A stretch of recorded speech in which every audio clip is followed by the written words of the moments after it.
Welcome back to another episode of Game by Thrones. As always, guys, if you're enjoying the content, enjoying the new episodes, feel free to hit the like button, subscribe. It's free. You can unsubscribe at any time. Now let's get into this week's episode. Before we get into the topics, I'd like Matt to explain the Patreon again on this episode and the merch that he's been working on recently. Absolutely. So the Patreon is now officially live. I totally messed up last week and just didn't officially make our Patreon live until after the episode dropped, and so now it's officially live. We already have a couple patrons. We thank you guys so much. We don't expect it, but we absolutely appreciate it, and so thank you. If you are interested in the Patreon, the different tiers, click the link in the description for more. And then also remember to follow us on TikTok. We haven't posted as much this week. Zach and Chris especially have posted a lot more than I have, but we're always going to be doing little fun things over there, so follow us over there. And then when it comes to the merch, I ran into a little bit of an issue. I won't go into details on it, but we're hoping we can get it by next week. So we're almost done. It looks sweet. I kind of showed you guys a little sneak peek of it, and so the merch is coming, I promise. And we also have a surprise. I don't know when coming, or I don't know when the surprise would come, but the idea we were talking about, that's something to look ahead for you guys. We have a pretty cool idea that we want to put into action here pretty soon. Yep. I think you guys would enjoy it a lot, especially our local listeners. And yeah, let's get right into it. We're going to go with the Guess That Player. And to recap, we've been doing this on our past 2 episodes. This is the 3rd episode. The first time we did it, it was Terry McLaurin, the mystery player. Second one was Jadavian Clowney. If you listened to the previous pods, you probably figured out the second one. The first one was a little bit harder. Yep. So we're going to try to make it in the middle today. First one was pretty hard. Second one, easy. We'll try to make it pretty medium. Chris came up with the player and all the hints, so I'll kick it over to him. The first hint for the Guess That Player is West Coast. Okay, so that's the first hint for our mystery player. Like I said on a previous episode, it will be a seasonal Guess That Player. So since NFL is coming up, we'll do NFL players, and then once it gets to basketball season, we'll probably do NBA guys. And then when it gets into the spring, summer, actually, no, NBA will still be going on, but we'll probably mix in some MLB in there as well. Yep. So the first topic we'd like to talk about today is the NBA Summer League. Wrap it up. Not a whole lot going on in the NBA, I guess, a couple trades and just the Summer League action for the young guys. But we've talked about before that Luka Garza, Joe Wieskamp, and Jalen Suggs are kind of our dudes because obviously we're Iowa fans. And then Jalen Suggs, our brother, made a YouTube video of Jalen Suggs, so we've been fans of him ever since. And I'd say all three played themselves into a better position than they were going in. Oh, absolutely. I would say the one that helped himself the most would be Garza, Mm-hmm. just because nobody thought he was athletic enough to compete in the NBA game, and he's a little quicker, he dropped some weight, but he just knows how to play basketball. He's moving around so much better. Like as we watched pretty much every single Iowa game, just watching him run up and down the floor, he's so much faster. He always worked harder than everybody else. Like you could always tell that when he ran up and down the floor, but now he's got a little bit of speed to go with it, so that's going to help him tremendously. And Wieskamp kind of did what I thought he would do. I think more his team was kind of hero ball guys. Kind of one-on-one where he should have had more shots, but I think he ended up a couple of games in the upper teens points-wise, and two-way contract, so he'll get some run in with the NBA squad this year. Garza and Wieskamp both signed 2-way contracts, and if you don't know what that means, it basically is you have a limit of amount of days or games that you can play in with the NBA squad. And when that limit is up, I think they can use it periodically throughout the year. Yeah. And it's just a limited days. But the rest of the season, they'll be with their G League affiliate. So that's a big-time deal for Garza and Wieskamp. People were kind of surprised that Garza didn't get a guaranteed contract with the NBA squad. But hopefully he can upgrade that as the year goes on, that maybe he plays well enough during the season with the NBA team, with the Pistons, that they'll upgrade that to a guaranteed contract. Well, it's not like the Pistons have a whole lot of, world beaters on their team. Yeah, I mean, super young team. I mean, might as well get that core already playing together and everything. And I would agree. Yeah, and it seemed like Cade Cunningham, their first overall pick, seemed like he liked playing with him a lot. The mic'd up moments. And Cade Cunningham, I'm very impressed with. He didn't play particularly great, but his leadership skills were definitely on display during the NBA Summer League. Yeah, no, he did really well. Just watching and seeing his mannerisms as a guy running the team with a guy kind of keeping everybody together. Be fun to watch Kind of sucks the summer league didn't end in the tournament though. Yeah, Because they usually have the 18-team tournament. Yeah, Whatever it is. they just ended with whoever had the best record, and then the tiebreaker was the point differential. So the Timberwolves were undefeated, but they didn't have a high enough point differential, so they didn't make it to the championship game. I believe it was Kings versus the Celtics in the championship game. I think the Kings took it home with Davion Mitchell leading them. And Suggs hurt his wrist or hand and only played a couple games, and then he sat out the rest of the time. I think it was more precautionary. It's just like, hey, there's no point. We know what we got in this guy. Yeah. And besides that, NBA Summer League, not a whole lot going on there. No. So just waiting for the season to start at this Wolves point. Did swing a trade for Patrick Beverley, though. Yep. Had we talked about the Taurean Prince trade on a previous pod? I don't think we did. I don't know if we did. No. So the T-Wolves traded for Taurean Prince and a second? Yes.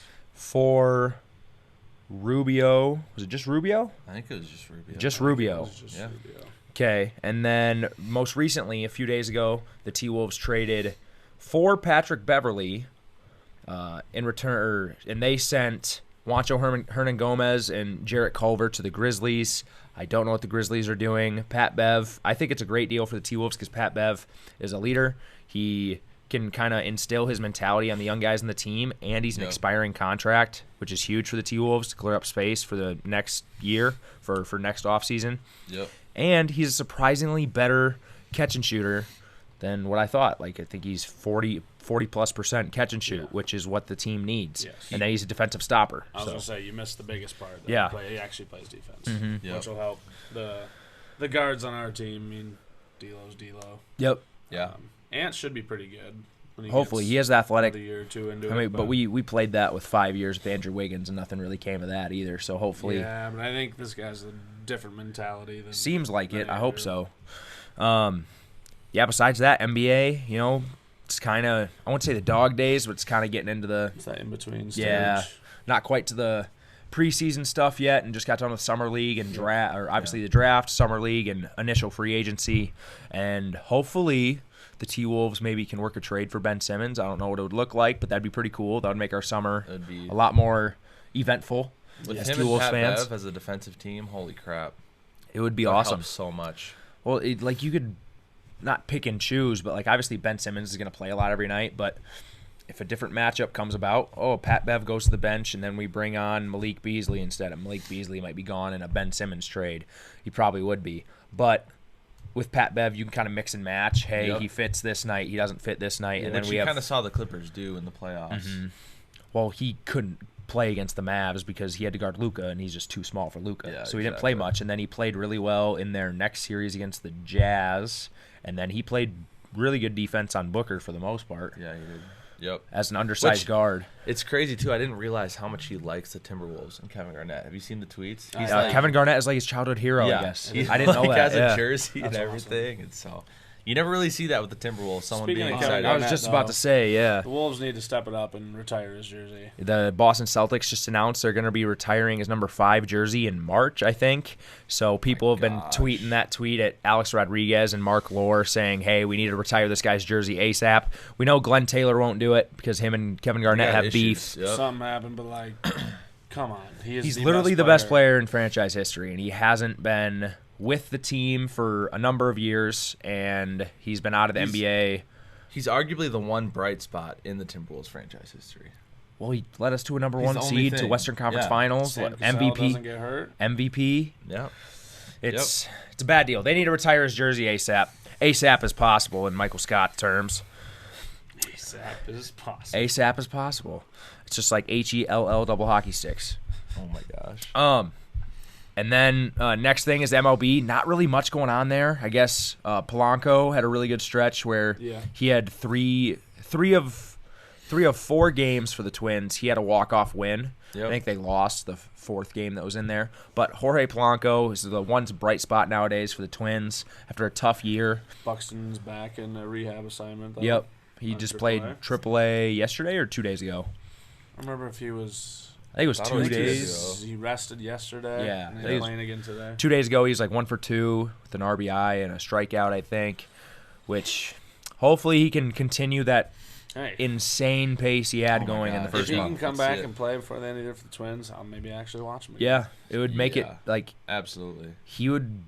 I know the Minnesota Twins, not a huge market team, and baseball has a problem with this marketing their players, but Byron Buxton his style of play is a top 5 marketable player in the MLB. Right up there with Tatis and I don't Ohtani even think it's. You say top 5. I don't even think he's 4 or 5. I think it's top 3.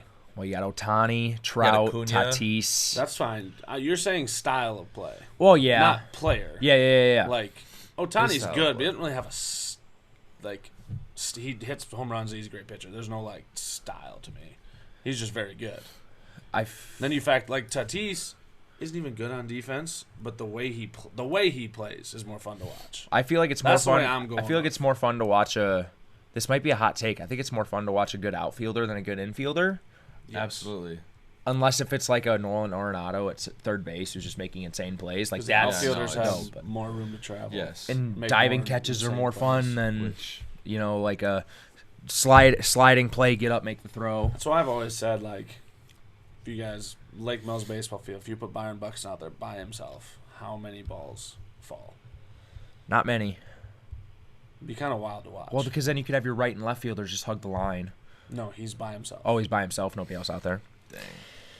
I don't know. If the ball is anywhere a fly ball, he's catching it. Yeah, but then you also got to think about kids don't have as much power, so the little doinks, that's more common than MLB. The loopers. Just have him play super far back and have him run in on everything. Yep. If you don't know, Lake Mills is notorious for having a short dimensioned field. 306 to left, 322 to center, and 287 to right. Which the conspiracy is that's what they've always said. The conspiracy is that it's wrong, and left field's 322, center's 306, which I would believe. It looks like a slant when you look at it. Yeah, so MLB, that's about it there. Twins hopefully can bounce back next year. It's a lost cause at this point. Hopefully they're just trying to mix and match, find the right players for next year. We do have bright spots for the future, prospect-wise, which exactly. is super nice, and we still got young pieces. Another starting pitcher next year. We absolutely the pitching is just that's the letdown this year. The hitting took a while to get going, but now it's one of the top 3 in the major league in home runs. Yeah, it's one of the better hitting lineups in the MLB, which we knew going in. Even without Nelson Cruz, still pretty solid hitting lineup. But the pitching just hasn't been there this year, and it's caused them to lose a lot of games.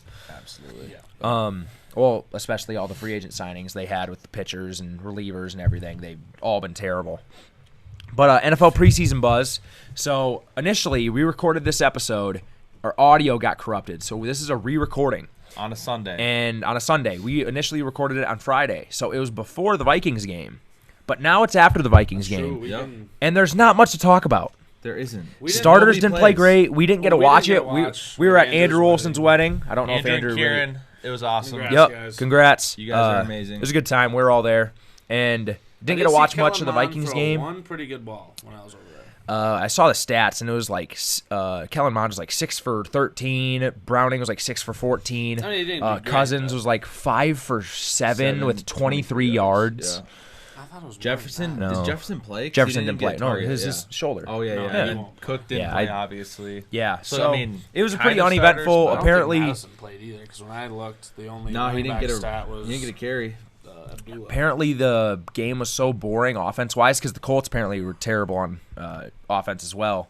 Fans just got bored, so they started throwing paper airplanes, and apparently one hit Michael Pierce in the face. And he said on Twitter, "What the f was that?" He was really confused.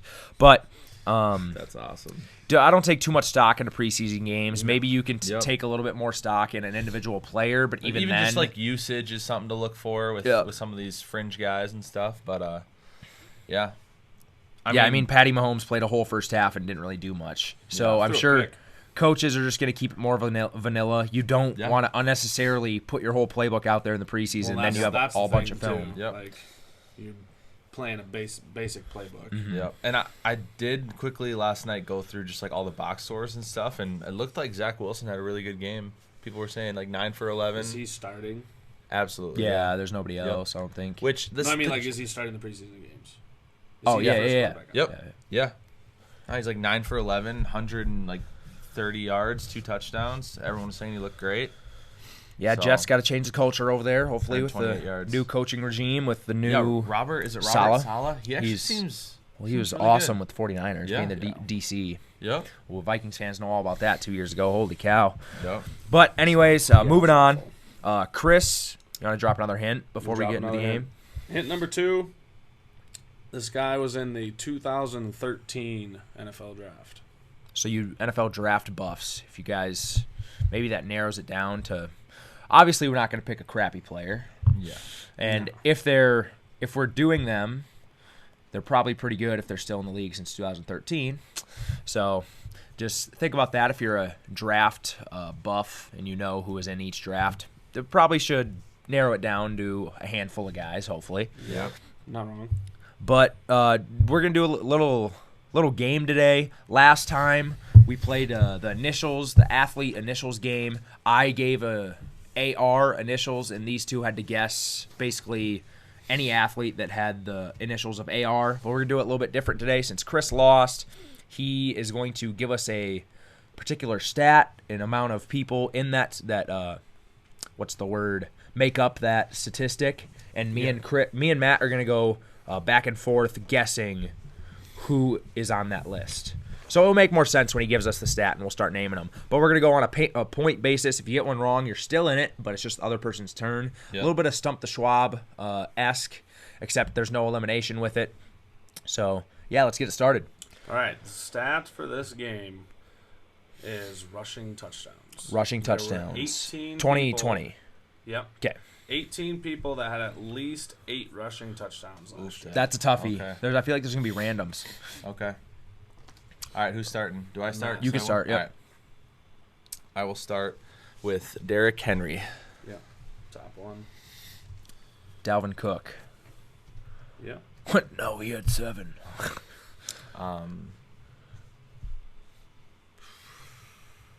Yeah, make sure you give a loud correct or incorrect for the people that are just listening on podcast. I want... Okay.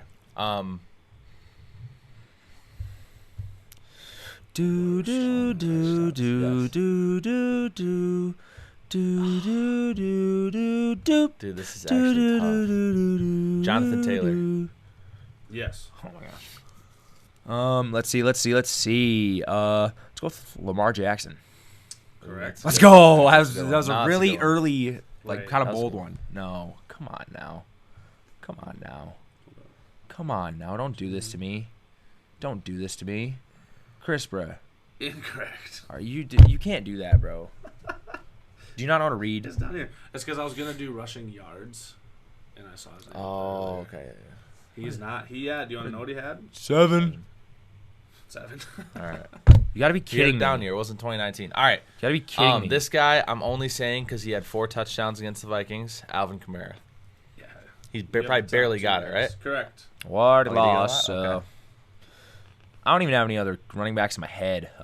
You didn't already lose. Let's see. So you know one running back. Yeah. Because you guessed quarterback last. Yeah, exactly. Like I have another running back in my head. It's not even like one of the top guys. So, Josh Jacobs. 18. Correct. Okay. Nick Chubb. Gosh dang Correct. it. You're just kind of firing these off. You're not giving me any time to do anything. I don't know if he's heard it all last year. I hope not. I mean, this is a really stupid one to be saying this early, but Chris Carson, He was hurt. because they run it so much, especially early on in games. Incorrect. Zach. Aaron Yeah, Jones. he's not even top 25. How many do you have? Was he correct. hurt? No, he had a lot of. How many did Aaron Jones have? Aaron Jones had 9. Okay. I'm getting smacked. 14 games. So what is it? 5-3, or 4-2? 5-2. 5-2. Zach, come on, bro. But you went first, so Yeah, if he's he got gets it. this one, He's still- down 2 if he 2. gets this one. All right. Dude, I don't even know. Zach, think fantasy. Think our dynasty league. Who has running backs? When we get down to the end here, it's going to be interesting. Yeah, you can come back. Nope. I'm trying to think by divisions, and I just keep blanking. Let's see. Gam Akers. Zach. He barely played till like week 14. Yeah, no, incorrect. How many do you have? He's not on the list. Oh Okay. my gosh. All right. Only printed off one. I can't think, bro. Oh, David Montgomery. Hit exactly 8. Correct. Let's go. How many more do we have left? We have, after Zach picks, you have a 10-second cap. All right. But there's no way this guy had 8. I don't even want to say him. He's not even a running back. Oh my gosh, there's 2 guys that maybe are fringe. So if you can't think of a running back, why wouldn't you guess it? Huh? If you can't think of a running back, why wouldn't you guess it? Josh Allen. Correct. Yeah. I was thinking, how many do you have? 8 exactly? Yeah. Yeah. All right. James Robinson. No way. No way. Incorrect. Let's go. Frick, dude. I was going to say, You have 7? bro. Yes. I'm going to go with another non-running back. So what's it? Is it 7-5 or 7-4? That is 6-3. Okay. Oh my gosh. So we're halfway through the list. Let's go This with is tough. Kyler Murray. Correct. Let's go! He actually. Also, I do not have anything up on the He computer, actually by had the way. 11. He had 11. Wow. Okay. I do not have anything up on the computer, Okay. by the way. This is just all of our recording stuff, and I'm just looking at myself in the computer. Matt can see I don't know too, why so I'm you not don't cheating. look that good. Hey, I'm just it's a nervous habit, man. All right, All right, 6-4. Ezekiel Elliott. He had Nope. very tough. Incorrect. He had Let's a tough go. year after Dak. He had Let's go. 6. All right. Let's go. Antonio He's about Gibson. to come back, dude. Correct. Let's go. Zach, Comeback City. Comeback That was a City. really good one. That was 6 to actually a really 5. good one. Comeback City. Comeback City. It's tough. Ronald Jones. That's a solid one. Bunch of goal line carries. Come on. And a great Ronald offense. Jones incorrect. He Freaking had A, 7. dude. How many guys am I going to get that have 7? Oh, my I have God. some Missing at 7. guy that's in 4th. I kind of have a low key one just because somebody got hurt really early on in the year. I'll just say it because I can't think of anybody else. Mike Davis. Incorrect. Dang, how many? God. Not. Oh no, there he is. 6. Dang. Okay. Because Christian McCaffrey got hurt early on in the Okay. year, so I was thinking that maybe he get the RB1 carries and just vulture some touchdowns. Deshaun Watson. It's a solid one. I was thinking about it, but Incorrect. Not on here. not on here. I'm going to say J.K. Dobbins. Correct. Dobbins had more than 8? He They've had run the ball 9. 24/7. I know. So we are tied up with 6 guys. I was left. down 6-3. Don't call it a comeback. Don't call it a comeback, folks. Don't call it a comeback. What if we just can So never name freaking them? Are we going to stupid, go dude. until the list is filled? Yeah. Okay. I can give hints.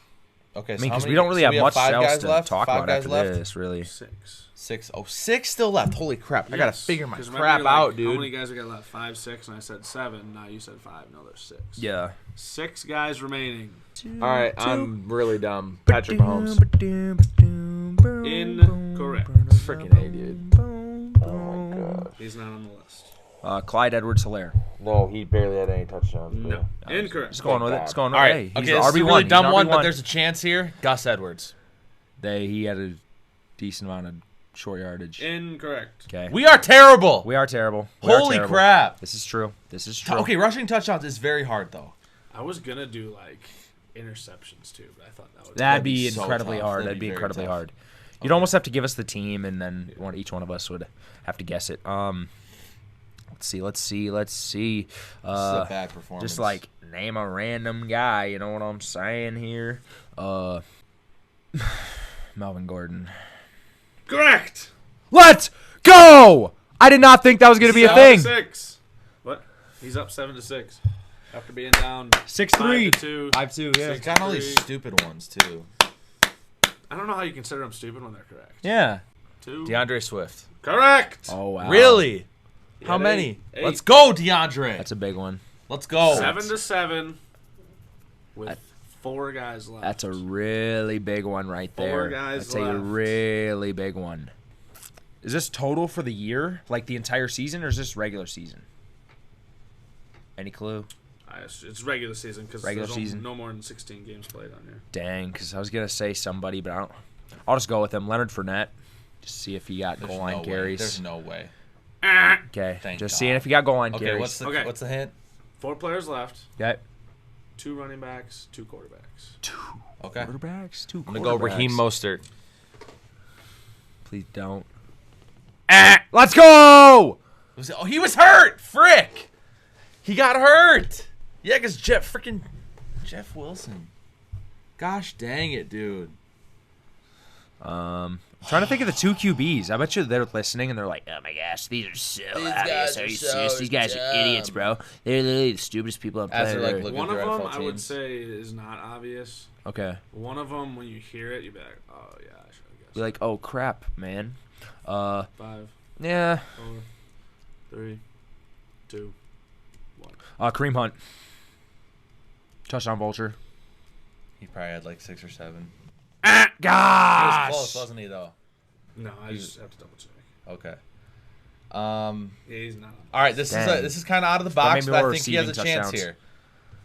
Taysom Hill. Oh, you gotta be kidding me. Ding, ding, ding! Let's go! You gotta be kidding me. Let's bro. go! That's so stupid, bro. 8-7. 7. This is Yeah. a battle. That's literally so This stupid, is a bro. battle. That's literally so dumb, bro. Holy cannoli, bro. 8-7. How many left? 3. 3 left. This guy cannot. I know. I'm thinking so much about who. Oh, man. This is a tough scene. You know what I'm saying? This is a tough scene here. He was hurt. I can't say him. I don't even know who their original running back was, bro. 5, 4, 3, 2, 1. Freaking Miles Sanders. Gosh, I was hoping maybe. I'm just trying to think of RB1s. Not on there. I'm going to go Russell Wilson. Gosh dang it. Ooh. This is tough. 3 left. Oof. One of them's a QB. Oh, One's a 2 or... QB. Two. You got Taysom. No, you got to take some Oh, out, bro. frick. Okay. Let's go with David Johnson. RB1s. RB1s. No. RB1s. RB1s. No. There's no other. I can't think of any other teams or any other running backs that were starters last He year. is on the list. He had 6. Okay, so don't clown me like he was not even Let's close. be honest. He's garbage. Yeah, but you can still He score is from touchdowns Iowa. if He's you're still garbage. garbage. You can still score touchdowns if you're garbage. You can also win World Series if you're garbage. It's true. Or have garbage cans. All right. Ooh, okay. I see what you did there, Chris. That was nice. I did. Chris. That was nice. All right. I'm going to... Two NFC. The running backs are NFC. The quarterback is AFC. Okay. The quarterback is what? NFC? The running backs are AFC? Yes. No, it was flipped. Opposite. Maybe you should listen. I was. No, you weren't, because you just flipped it Yeah. around. Okay. Quarterback is AFC. Okay. Quarterback is AFC. I'm mad at Thanks you, for Ben, and repeating. Matt gets the last 3, and you were guessing just opposite. Yeah, opposite the whole time. That'd be bad. That'd be a bad deal. All right, 2 running back, That'd 1 be a quarterback. bad deal. Okay. Bad deal. Okay, running back. I'm going to go Todd Gurley. If he gets it, it's over. Ding, ding, ding! Let's go! That's over. He had a couple big All right. games. 8? No. 9-7? No. Yeah. 9-7? Yeah. No, because that would be only have 1 left. Oh, yeah, 9-7. Yeah. There's 2 left. Yeah, there's 2 left. Justin Herbert. F. No. I'm just trying to think of mobile QBs. I can't think of any in the AFC besides the All ones right. we already said. AFC. You can't get any more. You got to get both. I know. Trust me, I know. All right, I'm going to go running back. Come back, dude. Kenyon Drake. You gotta be kidding me. It's the most Ding, random thing ding, of all time. ding. It's literally the most Cardinals. random thing Cardinals, of all time, bro. Oh, All right, let's yeah, get the it's almost AFC. like AFC no quarterback. crap. He's Let's on go the for card. AFC. Let's go for the AFC. I haven't lost. I didn't lose in our pre-recorded, or one we did before, too. That was audio corrupted. Let's do some NBA ones. I'll freaking kill you in. Okay. Salty. You can guess. You don't need to wait for me. Okay. So Matt officially wins, by the way. What is it, 9-7? No, it's 10-7. Yeah. AFC QBs, I don't know, bro. Baker Mayfield? No. I was going to say no way. Wrong division. Because I thought about him, too. Wrong division. Okay. Farther east. Farther east. Cam Newton. Yep. Gosh dang it. Gosh That's dang so it. obvious, too. Gosh That's dang bad. it. I forgot about the Get Patriots 12. altogether. So I lose 10-8. I forgot about the man. Patriots altogether. Holy crap. That's tragic, bro. So, hey, that does it for this week's game. Yep. Next week, I'll have to come up with a game for Yes, Matt sir. and Chris. And Matt'll just keep running it back. You know what I'm Shut saying? up. Dude, Shut I up. think I would do better at that than the initials. Well, Zach gets to decide whatever he wants to do next week. Yeah, so. I'll have to either make something up or repeat one of the two. Yeah. But I hope you guys enjoyed that game. Besides that, we just have our interview with Leah Vann, I think. Yep. So we had a really nice interview with her. She used to work at the Globe Gazette in Mason City, I think she said for a year. Now she's down in Cedar Rapids, the Gazette, and she covers Iowa football. So if you're an Iowa football fan or a college football fan in general, or if you're an Iowa State fan that just wants to get some scouting on the Iowa team, make sure you guys listen to that interview. She has some really cool insight, some players to look out for. She's been covering the team since the spring, beginning of spring. Yep. So She just got back to in-person interviews, which sounded pretty cool. Yep, Yeah, and absolutely. she's a Texas girl, so she knows her football. Absolutely. So it's actually a really fun interview, and I think it's about 40 minutes long.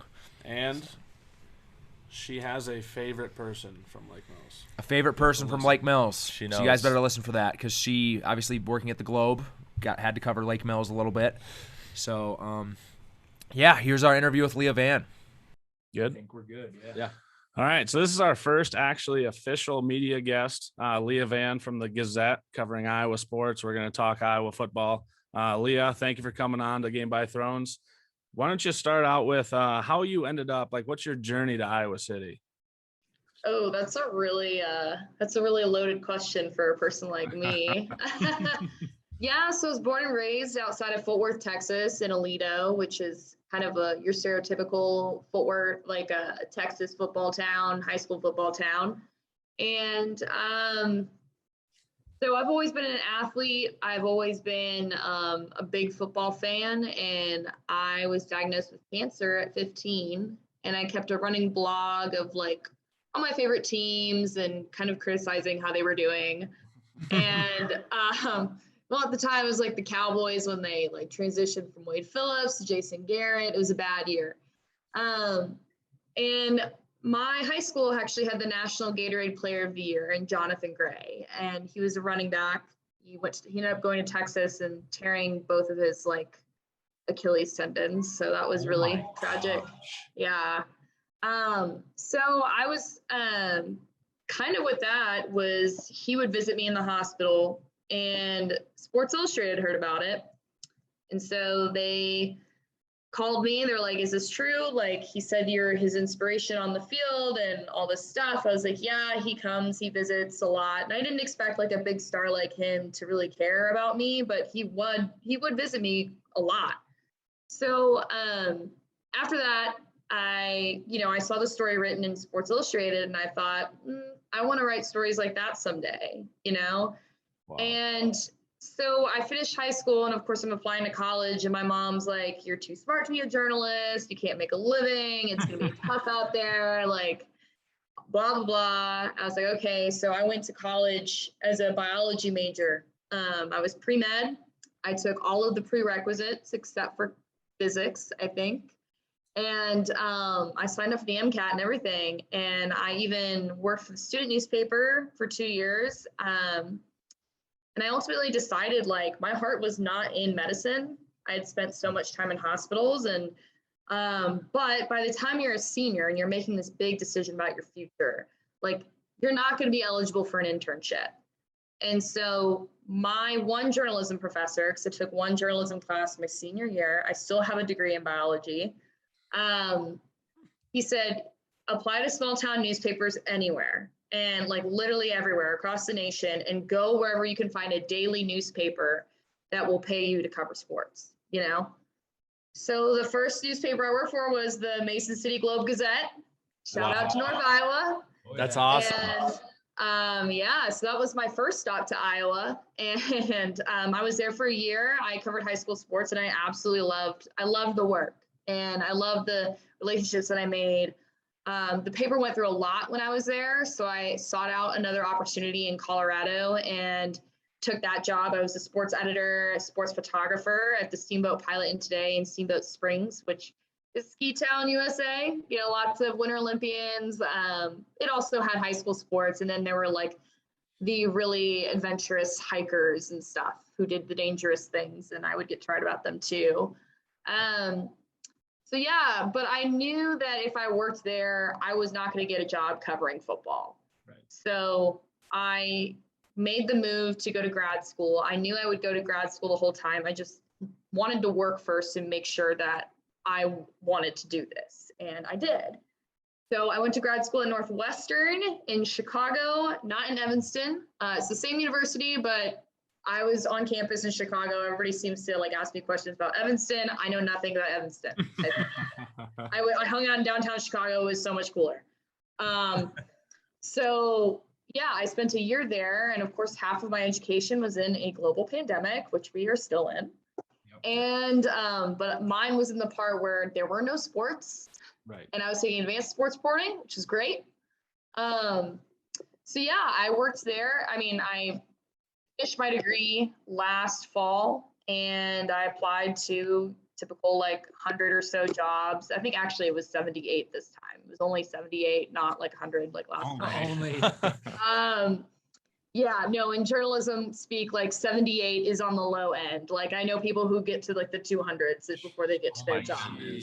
And over 100 people applied to this job alone. So it's really a tough industry to get into. And yeah, I ultimately landed this job through a very rigorous interview process, by the way. I ended up watching like 3 Hawkeye games just like because my interview process was so long, and I was like, well, I still gotta keep up with this team just in case, but if I don't get it, well, then I guess I know a lot about Hawkeye football.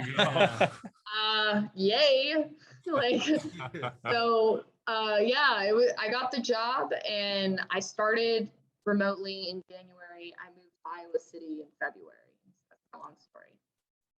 Wow. That is awesome. Yeah. And I already know the answer to this, but just a shout out. Who was your favorite person from Lake Mills? From Lake Mills? Yep. Oh, Jim Beamer. Yes. Beamer. Yes. A legend. His assistant volleyball coach, Brooke, actually, we played in a volleyball league in Mason City together too. So yeah, that nice. doesn't surprise me. That's yeah. She's always big. Yeah, she's crazy good, by the way. Like crazy good. Yeah. I think I played with her one time when we had a rec league in Lake Mills. I had no business playing in that, but they needed somebody, and she's Lake Mills Rec League is just a bunch of former Jim Beamer volleyball players. So pretty much. It's just oh my god, that sounds rad. I love them. Anymore though, sadly. Yeah, I don't think they do that anymore. I'm sure last year didn't help. Yeah. I'm sure they'll here pretty soon, honestly. Hopefully, maybe next year. Yeah, that'd be great. So you just had media day at Iowa football, correct? Yep, that was last week. Being back in person interviewing people. Yeah, so it wasn't like my first time being in person interviewing people. That was back in the spring, like after the scrimmages. But it was a lot better because I did start this job with a lot of Zoom press conferences. Dang. So some of the players, I kind of had to remind them like, hi, I'm Leah. You kind of met me on Zoom, but I'm with the Cedar Rapids Gazette. And like most of them remembered me, and I guess they probably, I don't think a lot of them follow me on social media, which is, I'm not offended. It's fine. But yeah, so I think they kind of remembered me, but it was definitely nice to see them in person, because obviously those are the people like you're writing about, and you want to be able to tell their story with accuracy, and also want them to like kind of see who you are, and you want to see who they are, and coach is the same way. So it was great. I'm sure you get more of a better feel of who they are being in person than on a screen on a computer too. Absolutely. And I also know like how gigantic they are. Oh, yeah, exactly. I mean, like 5'5" self feeling all tall in my cowboy boots. Like, forget that. I'm still looking up. Like, that is awesome. Who was your favorite interviewer, one or two from Media Day? Kayvon Merriweather. Yeah. He's a really fun guy to talk to. He also just like, he gives us this energy that like he wants to talk to you, which is not very common with football players. Him and Tyrone Tracy are really fun to talk to. I don't think Spencer Petras is that bad of an interview. Like some people were telling me that Spencer would be a horrible interview, and I got him to open up on Zoom. I got him to talking about music and stuff in person, and we have the same music taste. So I feel like I can vibe with Spencer a little bit too. Yeah. Some of the other guys, they just, ooh. Rugged football players that short answers, uninterested. Yeah, that's or true. just repetitive, like, yeah, I'm working hard every day in practice. Iron sharpens iron. Grinding every day. Yeah, grinding every day. I've got a high motor. Like, yeah.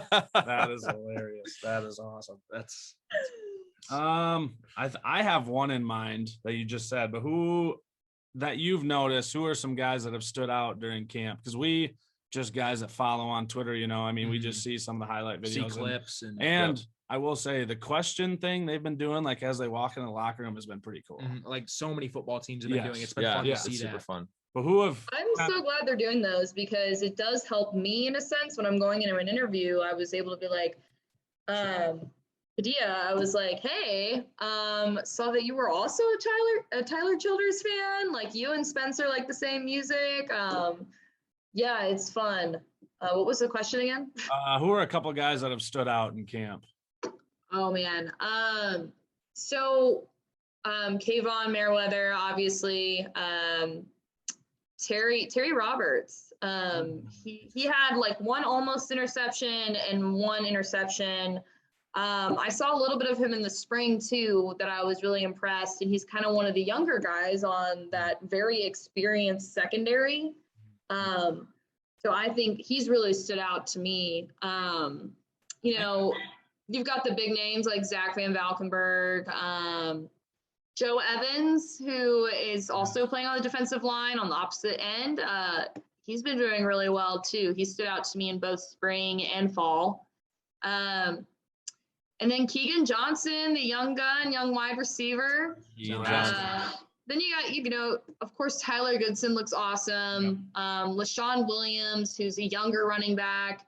He really like had a big day at fall, the kids' day. And so did Deontay Vines, who's a younger wide receiver. I didn't even know his name. To be honest, like the roster has so many people. The quarterbacks, all three of them looked a lot better than what they looked like in the spring, which is good to know. Yes. I had seen back to Terry Roberts. I had seen a tweet that, I don't know if it was another reporter or somebody said he would start on many other Division I teams if it wasn't at Iowa right now. Ferentz said that about him. He said that about Ivory Kelly Martin also. Yeah. And I think that's arguably true. The secondary is so stacked. I mean, you've got so many guys, even in the 2 deep, that it's just like you could really just start 2 whole separate defenses and you'd be probably just fine. Dang. That is true. Where's have you heard much about is it Xavier Williams from UNI? Xavier Williams. Yeah. Has he done? So like he was originally brought on because they didn't know that Matt Hankins was going to stay. Right. Then Matt Hankins ended up using his COVID year to stay at Iowa. So they did say that I think he was out in the spring due to like an injury.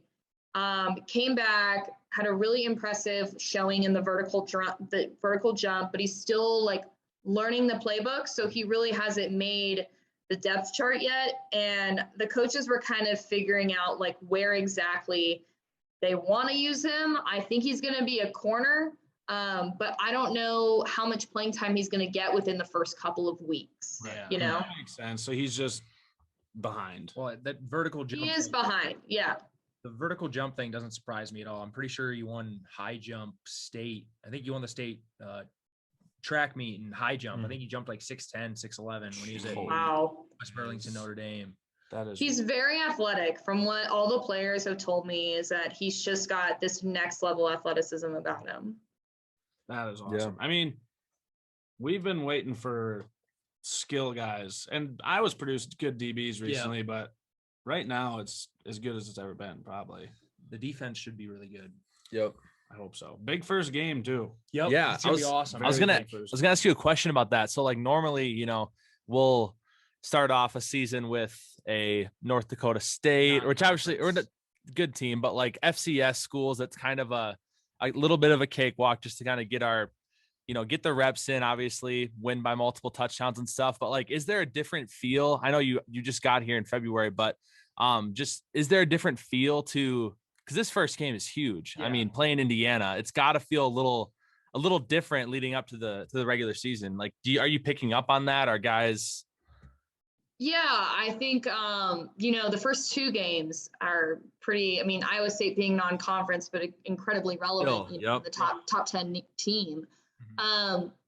There's definitely like, we not only have to get started, but we have to get started at like a pretty good pace, right? And normally you kind of like those non-conference games to like find out what you have and what you don't have, because when you're scrimmaging against yourself, like you really can't tell much, right? But now they're going to be finding out in real time. But the good news is that Indiana's also finding out who they are in real time too. True. But yeah, so Ferentz was not a big fan of starting off with a Big Ten opponent. But Tom Allen at Big Ten Media Days was like, I absolutely love it because it really heightens like the importance of your practices right now. And it really, he's like, I like the fact that we're going to get a start to this season at like a higher level than probably we typically would have. And so he's like, it really kind of helps motivate you. So he saw it as a positive. Ferentz was like, it is what it is. You know how Ferentz is, super chill. Like, yeah, it is what it is. We're going to like go with it. I'm not like super thrilled about this scheduling. And I think other than last year, this was the first time since I think Hayden Fry's first year as head coach that Iowa has started off its season with a Big Ten conference opponent. Wild. That's insane. And I will say, just on off of that, after not having fans in Kinnick last year, I think week one is going to be, if that place doesn't crumble to the ground, I think that's a success. It's going to be probably a little different for the players too, just not being used to it last year. Absolutely. Especially Indiana. Like that's going to be really tough for Indiana to come in and not be used to fans. It does help us at Kinnick. You're right. Yeah. Absolutely. It's huge. Well, and it's something you don't think about too, is the noise that they're not super used to. I mean, you can try and mimic it all you want. It's not the same. Yep. And you think about it, communication on defense, like, those linebackers got to communicate with the defensive line on a lot of defensive plays. Dang. And that's when the crowd's going to be at their loudest, right? Mm-hmm. And so that's going to be tough. And then you look at the offense too. And, I'm sure Indiana will travel fairly well for this game. So it'll be interesting. Do they have their QB back that got hurt last year? I would assume so. I forget how good they were last year. They were. Yeah, really... Michael Penix. Yeah, he will be back, and he is fully ready to go. Okay. Dang. So that's good. Yeah, I wouldn't want to face him without him. Yeah, he was good last year. Not that you're wishing anybody to be injured. Yeah, exactly. Yeah. Okay. Just check it. I was just making sure because. Was he a JUCO guy? Did they have a big story about him last year? How he just came onto the scene? He might have been. I'm not sure. But then we rooted for Indiana for a lot of the year last year, late in the year. Fun. It's what they played Ohio State really well. Yeah, and they kind of got down right away and battled. And then they didn't have their QB for the bowl game, I know at least, and that really hurt the team. Speaking of injuries, though, could Kyler Schott have gotten injured in a more perfect Iowa way, in an Iowa way? An Iowa way. Broke his foot, baling hay. Yeah. Baling hay. I honestly, I hate to laugh, but even Kirk Ferentz laughed, and when he was trying to get out that news, and I was like, okay, if he can laugh, I can laugh, because I told my friends, I was like, this has to be the most on-brand Iowa thing I've ever heard in my entire life. Iowa offensive lineman baling hay. Yes. That's what he's built for. Slade's actually really good friends with them because they played together in the Shrine Bowl. So they Snapchat stuff. Wow. Yeah. Dang. Yeah. To get him hooked up. I know, exactly. Yeah. You mentioned one freshman earlier, Keegan Johnson. Is there any other ones you see early on in the season that could contribute? Yeah. Connor Colby's been playing a little bit on the offensive line. He's a Cedar Rapids kid. And then Arlen Bruce, who's the same class of wide receivers, he also was taking some reps with the first and second team offense. There are so many wide receivers on this roster, which is kind of crazy to me. So I don't know if he will see some time. I think he could. Like some of the coaches were hinting at it, and he could be one of those guys that you see like catches a couple passes and then all of a sudden he redshirts, right? True. Keegan Johnson could be that guy that ends up playing the entire true freshman season. Both of them seem to be on pace kind of with and in the mix with all of the older guys, which is really exciting. That is awesome. What's the redshirt rule? Is it 4 games for football? I think it's 4. 4? I think so. Yeah. I've been high on Keegan. Told you about him for a while. Yeah. Big kid from Nebraska. Arlen, though, when he transferred to Ankeny because he couldn't play, helped beat Dowling for the first time in 5 years or so. Him and Brody Brecht. Yeah. Yeah, they both And took Brody's down there Dowling. too. Yep. Yeah. Also an amazing baseball player, as we found out. I guess he throws like 96 or something, Yeah. 97. Just wild in high school. I think his fastest was like 98. I wrote it somewhere. Go read it. We'll find it later. Yes. Ferentz and Heller got a battle going on there. But I don't know. He played both as all 4 years. If he's that good at baseball. Well, I mean, after a couple years of baseball, gets drafted, maybe Could just get leaves and then drafted. doesn't finish out his football career. Yeah, because he got drafted this year, but he didn't. It was too Wasn't- late or not enough money to pass up on. Yeah. Then kind of the last thing is this Tyler Linderbaum 155 10-yard split like legit? Because that guy, and I remember a video of him Insane. running behind Tyler Goodson last year, and Like Tyler down the Goodson's field. not like the fastest guy, but he wasn't losing any Yeah, ground. exactly. Like, is that legit? Well, is it legit? I would think so because it's been reported by multiple outlets. I didn't.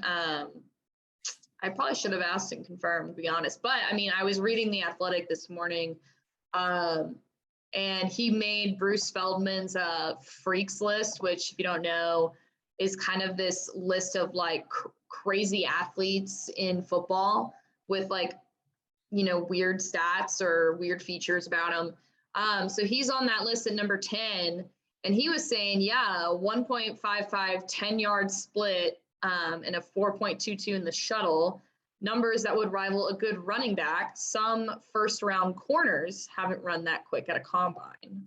So Wild. Watching yeah. Goodness. Imagine that size of a human coming at you that fast. And a lot of the players have said, you know, the difficult part about blocking him is his speed. And he was a multi-sport athlete. And that's really how you build that up too. You can't just, he not only played football, he did track. Yep. He was a wrestler, which also takes a tremendous amount of athleticism, baseball. Tossed the hay bale a little bit higher than Tristan Wirfs at the Stolen Beef days. So I told you about that. I didn't know that. No, Really? I didn't know Those that. two were battling. yeah, I think it's a You have whole 2 feet. Let me check that. It says Oh my. yeah, he tossed it 14 feet high to share the title with fellow Hawkeye offensive lineman Tyler Ellsbury. So 2 feet better than former Freaks King Tristan Wirfs. I What the wonder, heck? like what a normal person in that Can competition toss that. does. Yeah.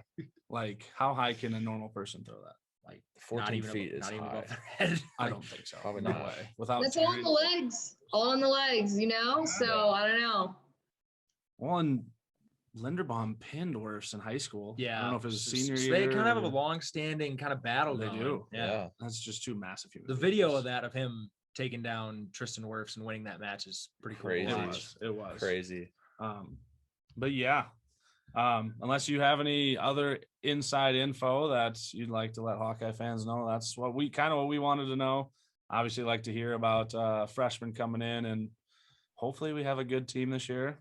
So kind of want to get an insight there, and then obviously fans back is just going to be, that's kind of my main thing to look forward to. Allowed Kinnick again. Yes.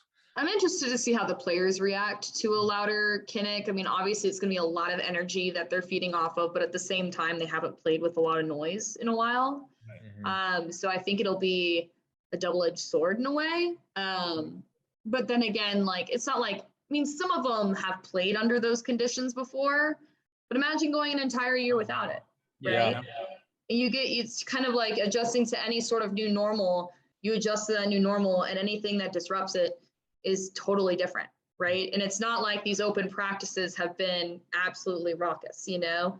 As far as the recruiting class, they just picked up 3-star running back out of South Florida, which Jajuan Patterson, I hope I'm pronouncing that correctly. Better than we can. He was very highly touted, like recruited by, you know, Auburn, Alabama, all those SEC schools, a couple other Big Ten schools, and seems to be a pretty big deal. It was a big get for Liddell Betts. I think that was his first recruit as the running backs coach.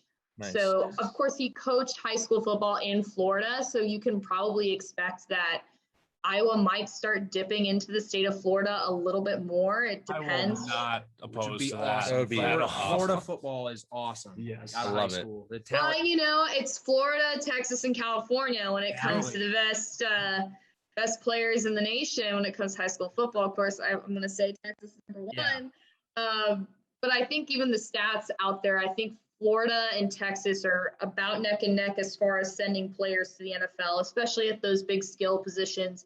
You know, you just raise them differently down there with those conditioning camps, the 7-on-7 tournaments.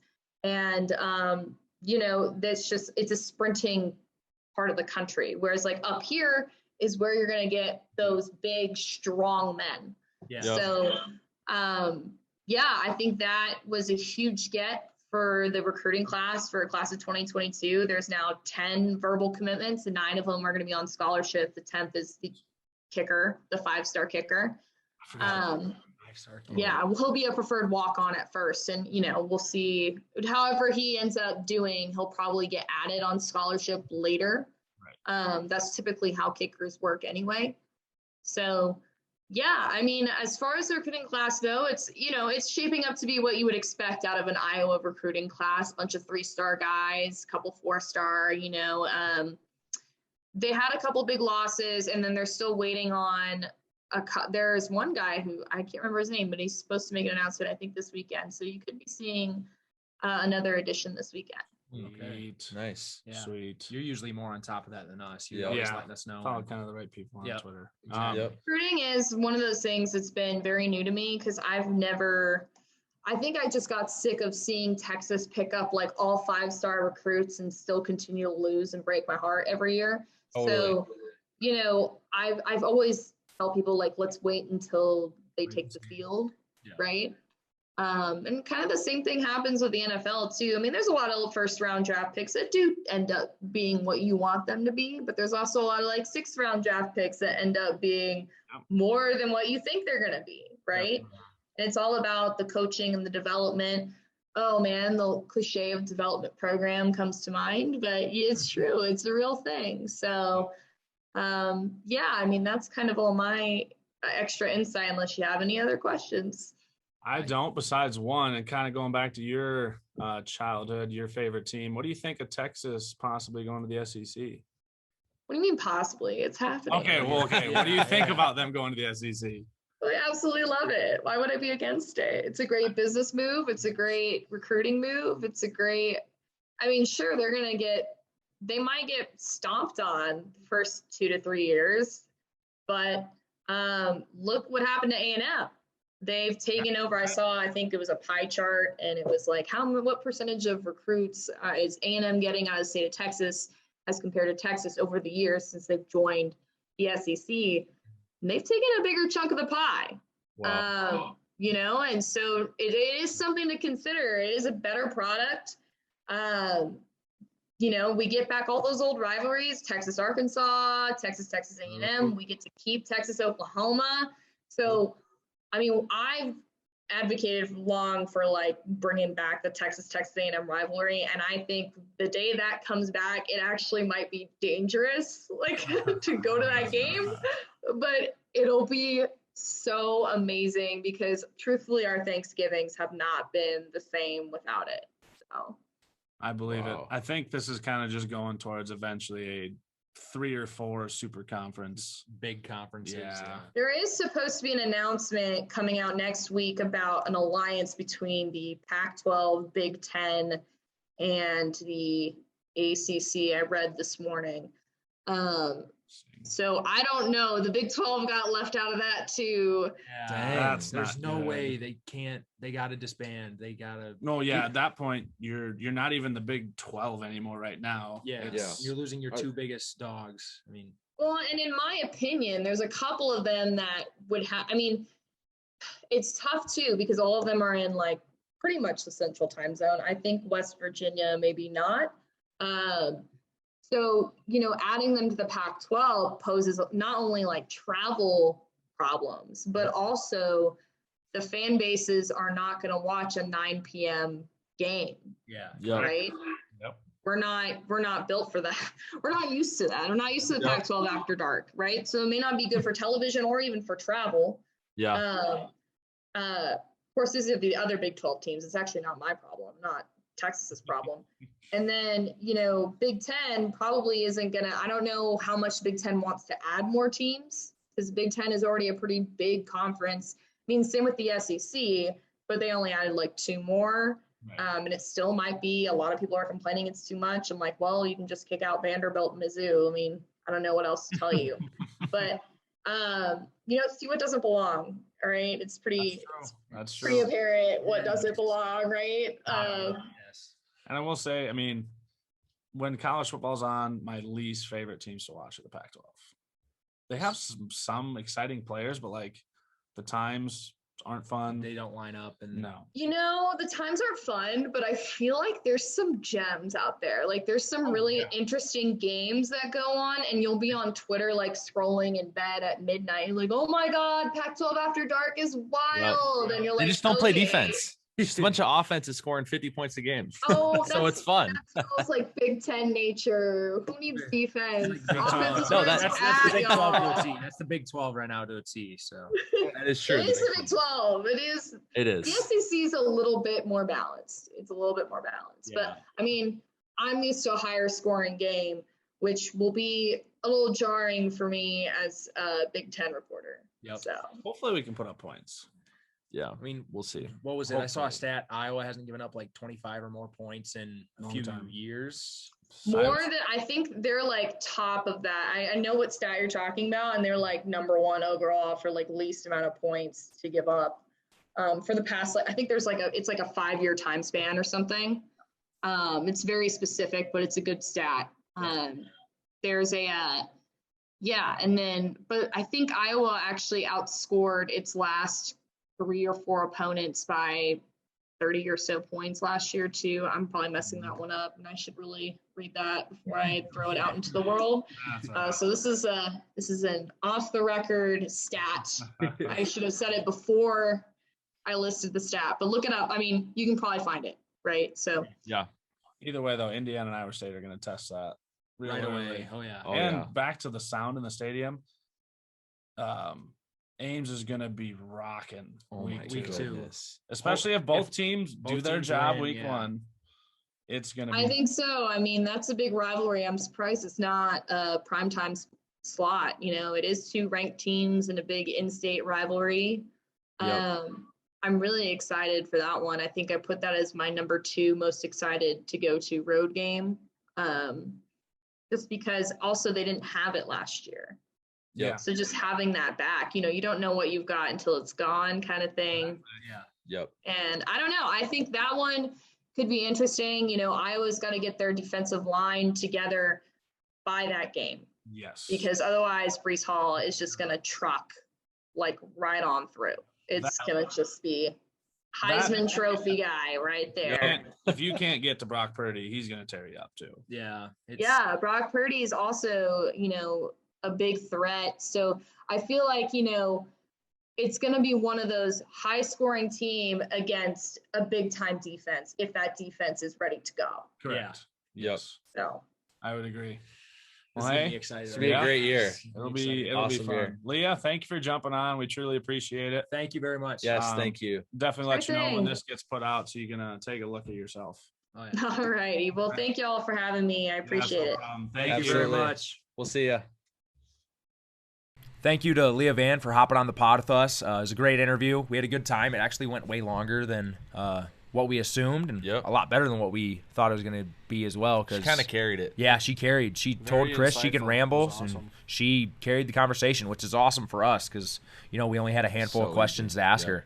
her. Hopefully you guys enjoyed that, and I guess for our outro, Matt, anything to add or talk about? Not really. I mean, look for the merch. Hopefully next week we'll figure that out. And, we just got the guess the player hints. Mystery player. We'll be good. The last two hints. 2 hints back to back. Your third hint has only played for one team, so has been on the same team since he got drafted. And the fourth hint is Marshawn Lynch, Aaron Rodgers, Troy Bolton. That's the last hint. So if you guys figure it out, make sure you guys tweet the answer to us at Game by Thrones LM. And if you guys get it right, we'll retweet your answer. Kind of disappointed. Nobody tweeted the answer at us I last think week. people are scared. to be I honest. think people texted. What he texted? Brady. Brady texted you the Brady right Schmidt answer. got it last Shout out week. Brady not Brady Hansen. Brady Schmidt. Thank you for listening to the Davian pod Clowney. every single week. Yes, sir. He also plays along and plays the Guess That Player and texts us. He's not a big tweeting guy, so Yeah. But also shout out Brady Hansen since he said it anyways. yeah, shout Yeah. out Brady For Hansen. no get it. reason For no reason. whatsoever. Yeah. Thank you guys for listening. This is episode 14, I believe. It's been a good ride, so make sure you guys check out the Patreon in the description. Look out for the merch coming You're gonna soon. like the merch. It's going to be Yep. awesome. You're gonna like it. Yep. I think And a surprise, hopefully coming in the next few weeks, maybe. Yep, before the football season. and for the merch, we're thinking shirt, hoodie, hat, and mug. Yeah. Yep. Yep. So those 4 things, those Shirt, are going to be hoodie, included hat, in the merch. mug. So look out for that. It should be coming soon. Appreciate you guys listening.